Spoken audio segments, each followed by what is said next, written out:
Alors, bonjour. Aujourd'hui, je vais essayer de traiter quelques exercices portant sur les ondes mécaniques progressives et périodiques. Donc, je vais commencer par une série que j'ai téléchargée depuis Internet. Donc, je vais vous laisser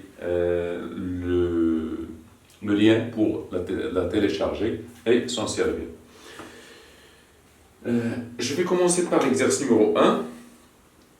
Donc, un vibreur est le siège d'un mouvement vibratoire périodique de fréquence F est égal à 100 Hz. Les vibrations qu'il crée se propagent le long d'une corde élastique à partir de son extrémité S, avec la célérité V est égale à 8 mètres par seconde.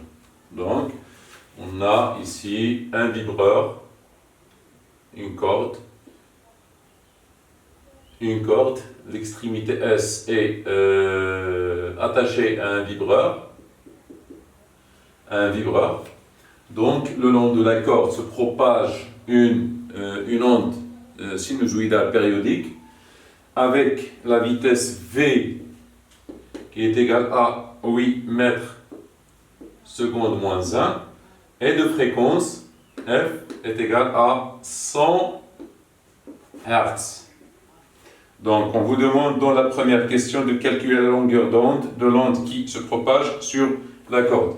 Donc, on a, premièrement, on a lambda, quoi est égal à lambda? C'est très facile, c'est V sur F. Donc, application numérique, vous avez tout, vous avez VR. Donc, C8, donc lambda, C8 sur 100, qui est égal à quoi? Qui est égal à 0,08 mètres, ou bien est égal à 8 centimètres. Tout court. La deuxième question, donc lambda, c'est l'aspect de la corde sur l'aspect de la corde, c'est la distance minimale qui sépare deux points qui vibrent en phase. Donc j'ai dit c'est la distance minimale qui sépare deux points vibrants en phase, c'est-à-dire ils montent simultanément ou bien ils descendent simultanément. La deuxième question, comparer le mouvement de la source vibratoire avec celui d'un point A situé à 32 cm de S et celui d'un autre point B placé à 40 cm. Donc, toujours, dans le cas de cette question, il faut calculer la distance SA et SB et savoir est-ce que SA est égal à lambda K lambda ou bien de K plus 1 fois lambda sur 2. Donc, la condition pour qu'il vibre en phase est SA est égal à K lambda et la condition pour ces deux points vibrent en opposition de phase, c'est-à-dire comme ça. C'est-à-dire l'une au maxima, l'autre au minima. En phase, c'est-à-dire ils montent tous les deux ou bien ils descendent tous les deux simultanément. Donc, SA, on calcule SA. SA à quoi est égal?